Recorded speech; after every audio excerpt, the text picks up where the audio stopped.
What's up, lifters? Today I'm feeling amazing. Today was a really blessed day. I felt very nice. Today it was a pull day. I did some deadlifts. I actually did a lot of deadlifts. I ended up using like an hour of my whole training time just for deadlifts. And this isn't how I started my warm up. I started doing just some hip hinging, like alone with no weight, focusing on squeezing my hamstrings and pushing through with my glutes. Since last time I did deadlifts, I had some slight left hip pain, and I noticed that when I tried to pull with a lot of force from the ground since the beginning, I felt like it kind of hurt. So this time, and it is also what I learned that last time, it is that if I pull the slack out of the bar and I kind of wrap it up slowly, it doesn't hurt, and I feel just as strong, and it just felt amazing. And I also hit a PR because the last time I deadlifted like in the heavier side of things, because I did a couple of weeks in which I just did a lot of technique work in order to, get my technique down as best as I can, both conventional and sumo. I did 105 kilograms for 5 for 5, and you will see here that I also try to just pull conventional for one, just to show you how I do it. But I felt a lot stronger with the sumo stance, and that's what I ended up using today. Anyway, this is my conventional stance. You lift back and you go up. I enjoy it. It's not bad. However, I feel like if I use the sumo, I can keep a way straighter back, and it doesn't hurt necessarily. But I feel like in the conventional stance, it's kind of hard for me to sit back, and I usually end up doing a stiff leg deadlift. Anyway, here I'm with 80 kilograms, which is what I used like 2 weeks ago, and I did this for reps, like 10 reps I think, and it was nice.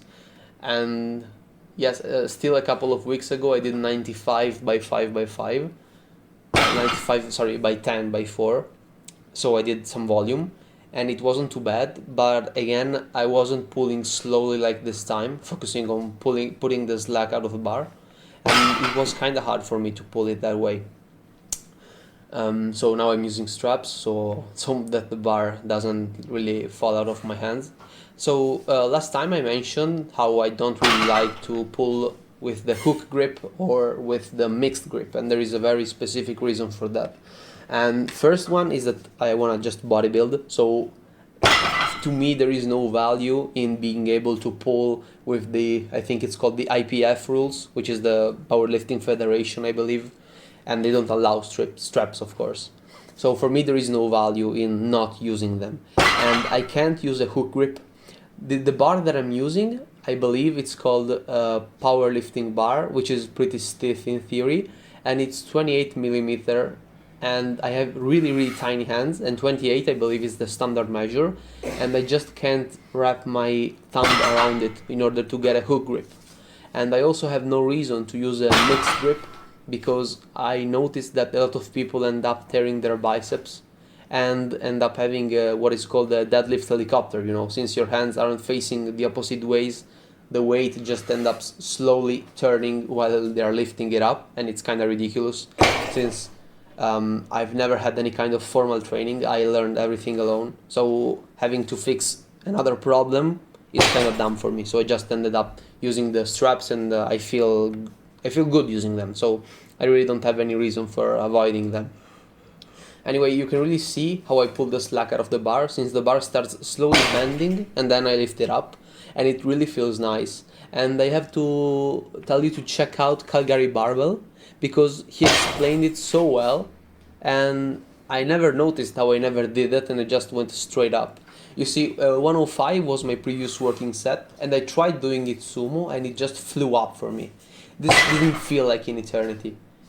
You will also see how I usually end up shuffling my feet and taking a bit of time, but it's because last time I had some hip pain, and this time I really just wanted to focus on lifting it up properly, having no pain, and just feeling how do I feel pulling up heavier weight with the sumo stance.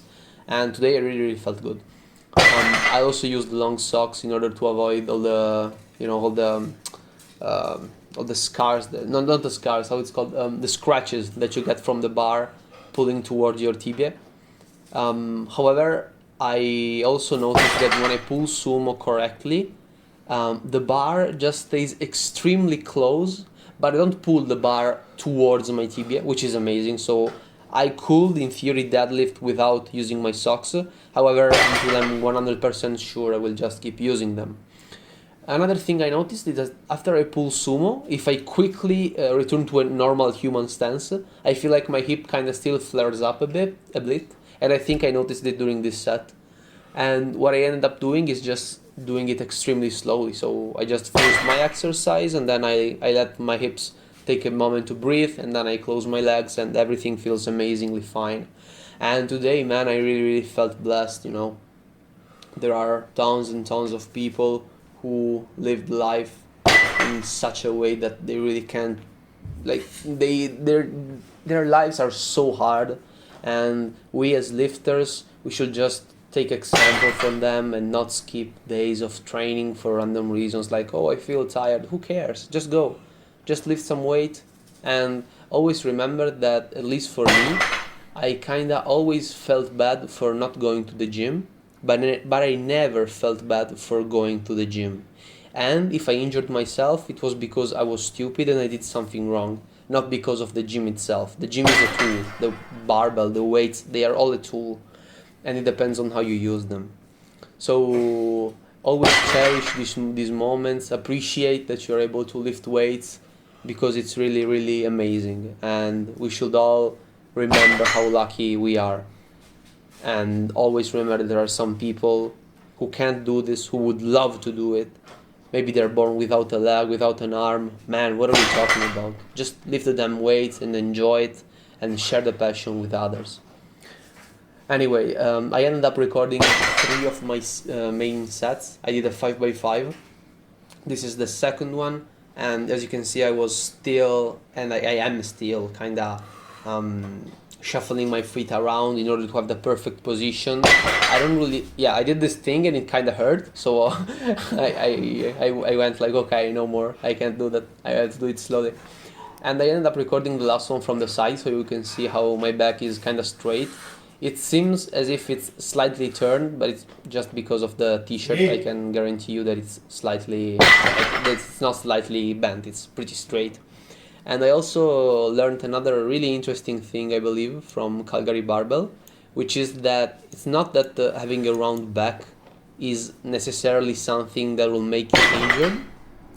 However, having a rounded back can make you extremely weak in locking out the lift, because your lower back isn't a strong muscle, and if you reach the end of the movement with your leg completely extended, and you still have to kind of extend the lower back, you will have a lot of difficulties doing that.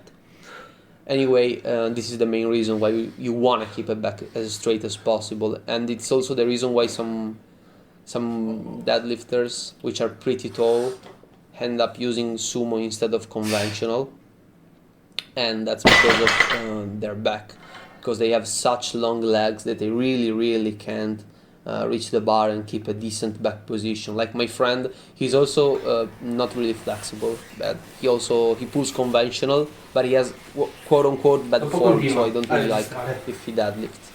Anyway, after deadlifts, I really like doing this kind of exercise, which are hyperextensions. Of course, I don't have a better machine, so I have to make do with what I have. Anyway, they feel amazing after the deadlift session.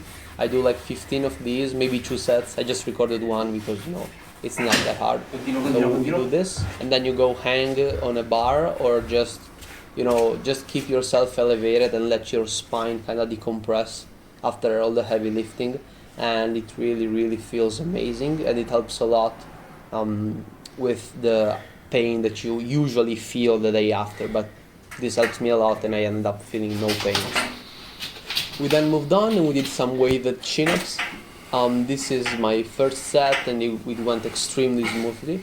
Actually, a little bit too smooth, since you will see how I go all over the bar, but I shouldn't really do that, because I just want to focus on my lats and not on my traps, and that's why I would prefer if I could cut my range of motion a little bit.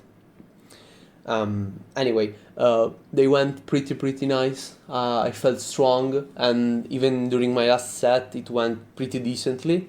I went decently deep, and I just had my fourth one, which was an extreme struggle. You will see how much I try to pull myself up, but I just can't. I kind of go down for a bit, and then I try to push myself up, but I really can't, so I just slowly control it. Anyway, it went amazingly. Here I'm just showing you that it's a 10 kilogram plate, so just for transparency's sake. But I mean, you will see that I really don't have anything to hide. I mean, I don't hide my kind of physique, which isn't the best by YouTube standards. I don't hide the weight I use, and so on. I then moved on doing some biceps. However, I just did 3 sets, I believe. 2 series, which were okay, and 1 which wasn't really like that great. And that's because my left wrist kinda hurt when I kept it extremely straight, and right now I still don't own an easy curl bar, and that's the reason why I might just avoid doing biceps on the straight bar and just using dumbbells, so I can keep them slightly rotated, like not in a hammer curl kind of position, so with the fist extremely parallel to the ground, but just slightly turned, so maybe I won't have that much pain. And by the way, I got that kind of chronic wrist pain after punching the bag in a bad way without using bands. So if you ever think about buying a boxing bag, and I did this even before I started formally training in MMA, so I was an idiot. So please always use gloves and straps. I know it's a pain, I know they stink, but please do them, it doesn't make sense. Anyway, we moved on some pendlay row, which I find amazing for the rear delts and the back. And also I'm sorry for my big ass in the first in your face, but I really didn't think about it. I thought they will see my back, they will see it from the front, but I didn't really think that the phone would be so low, so you're just gonna stare at my ass for a bit. And I really like to superset these pendlay rows with shrugs. So after 12 pendlays, I go for some shrugs, and I did 4 sets of this.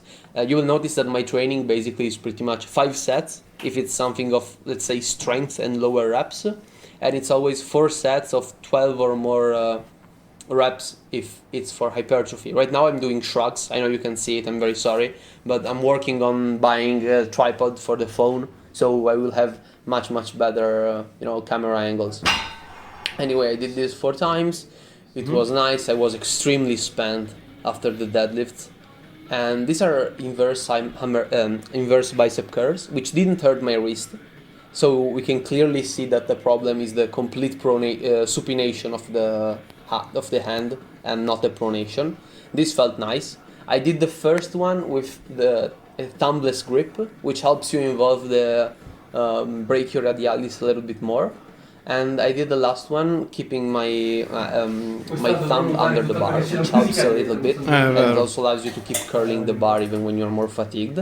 And then my classic rear delt work. I really enjoy this, they feel amazing, and after the pendlay rows you will really realize how much the pendlay rows hit your rear delts in comparison to normal barbell rows, which I do on another day, because I have 2 different pull days, one in which I have weighted chin-ups, and another where I have pull-ups, and one in which I have the pendlay, and one in which I have the normal barbell row. After this I still had to do my forearms, but after that deadlift session I was completely destroyed. So this is all, and I'll see you all tomorrow.